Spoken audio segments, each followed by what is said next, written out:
So President Trump's address to Congress garnering praise from both sides of the aisle as his best speech yet, with my next guest penning a new opinion piece on why that is. And we are back again with Newt Gingrich, former Speaker of the House. Good to have you here tonight, Speaker. Welcome. Well, I'm glad to be with you, and I'm glad we can hear each other. I'm glad we can hear each other, too. So you wrote a great piece on this on FoxNews.com, and you talk about the moment you and your wife, Callista, were on the Democratic side of the House, and you sort of watched things changing as the speech went on. Explain that. Well, I think initially the Democrats were very stiff. They were there because they had to be. But gradually, more and more of them applauded. And at key moments, a number of them gave him a standing ovation. And, of course, when he honored the fallen SEAL and his widow, everybody, virtually everybody, I think maybe 2 or 3 Democrats didn't stand. Everybody else did. And interestingly, as you pointed out earlier, infrastructure was a big winner.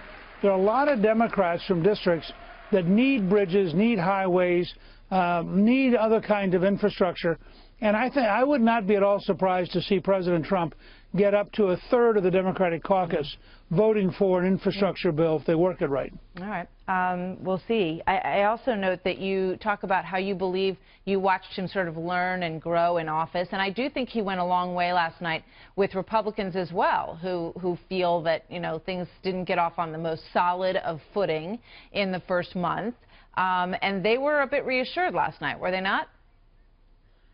Oh, I think so. This is the best speech that President Trump has given, either as a candidate or as president. It was clear, it was powerful, it was disciplined. He stuck to the teleprompter. He looked and felt like a president, like a national leader.